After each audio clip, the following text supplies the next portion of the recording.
Bayangkan Anda seorang guru honorer. Setiap hari masuk kelas, mengajar murid dengan penuh dedikasi, menyiapkan materi, sekaligus menjadi orang tua kedua di sekolah.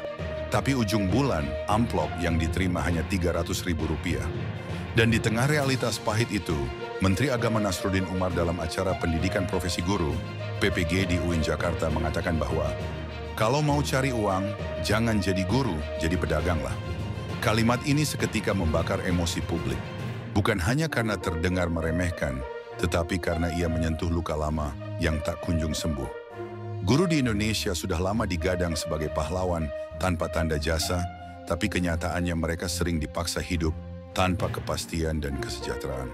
Bagaimana mungkin negara terus-menerus menuntut guru ikhlas, sementara pejabat menikmati gaji besar, tunjangan, mobil dinas, rumah dinas, bahkan perjalanan mewah dengan biaya negara? Kontras inilah yang membuat masyarakat muak. Guru dianggap mulia hanya di mulut, tapi diabaikan dalam kebijakan. Bahkan sebelumnya guru dianggap sebagai beban negara. Ucapan Menteri Agama muncul pada saat yang salah. Ketika kepercayaan publik pada pemerintah sedang goyah, ketika gelombang demo menuntut pembubaran DPR kian membesar, dan ketika ketidakadilan sosial makin jelas terlihat. Akhirnya ucapan itu dianggap simbol bahwa kekuasaan hanya tahu bicara tentang pengabdian rakyat, tapi lupa memenuhi kewajibannya. Memang, Menteri Agama buru-buru meminta maaf dan mengklarifikasi maksudnya.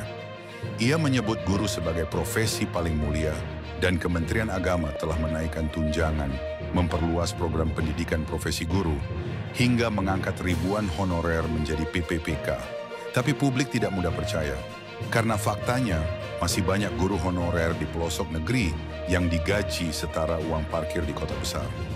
Pertanyaan sederhana muncul, apakah ucapan Menteri Agama ini sekadar salah kata, atau justru refleksi dari pola pikir kekuasaan yang terbiasa meminta rakyat kecil berkorban tanpa memberi keadilan?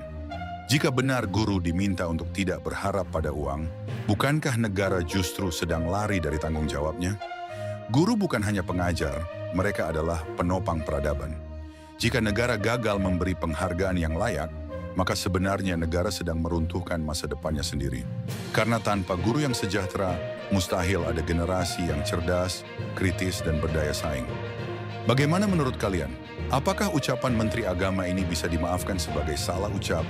Atau ini bukti bahwa negara memang tidak pernah berpihak pada guru? Tulis pendapat kalian di kolom komentar.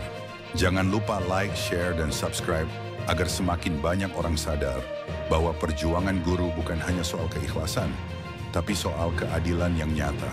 Karena guru yang terabaikan berarti masa depan bangsa yang dikorbankan. Untuk Indonesia menjadi lebih baik,